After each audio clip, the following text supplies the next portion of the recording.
चांद, सौर मंडल का चमकता तारा चांद भूमि का सबसे नजदीकी पड़ोसी है।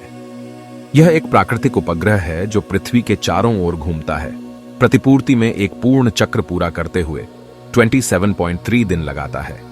चांद सौर मंडल का 5वां सबसे बड़ा उपग्रह है और इसके पृथ्वी के आकार के संबंध में सबसे बड़ा है। चांद के बनने की कहानी प्राकृतिक इतिहास के करीब 45 अरब साल पहले शुरू हुई, जब सौर मंडल के जन्म के तुरंत बाद ही एक मंगल आकार की वस्तु धरती से टकराई।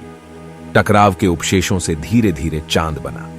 चांद की सतह पर गहरी खड़ी मेंढक, पहाड़ और घाटियां हैं जो अगले बिलियन सालों के मीटियोराइट टक्करों और ज्वालामुखी गतिविधि के परिणाम स्वरूप बने हैं। चांद भूमि के करीब 1/4 आकार का है, जिसका व्यास लगभग 3474 किलोमीटर है। इसकी घनत्व बहुत कम है। इसका मतलब है कि यह चट्टानी धरती की तरह सख्त पत्थर से नहीं बना है, बल्कि राख और बर्फ का एक मिश्रण है। चांद की गुरुत्वाकर्षण भूमि के 1/6 है। इसका अर्थ है कि चांद पर वस्तुएं भूमि पर की तुलना में हल्की होती हैं। चांद का कोई वायुमंडल, कोई जल और कोई जीवन नहीं है। इसकी सतह पर एकमात्र पतली धूल की परत है जो मीटियोराइटों के नियमित टक्करों के कारण बनी है।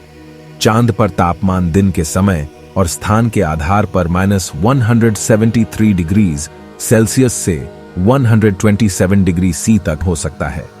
चांद पृथ्वी की ज्वालामुखी के लिए महत्वपूर्ण भूमिका निभाता है। चांद के गुरुत्वाकर्षण का आकर्षण लगातार बढ़ता और घटता है, जिसके कारण महासागरों में ज्वार और भाटा आता है। चांद की खोज कई वर्षों से हो रही है। 1969 में अमेरिका की अपोलो 11 मिशन के द्वारा पहली मानव चांद पर सफलतापूर्वक उतरने का कार्यक्रम पूरा हुआ, जिसमें अंतरिक्ष यात्री नील आर्मस्ट्रांग और एडविन बज अल्ड्रिन ने चांद की सतह पर कदम रखे।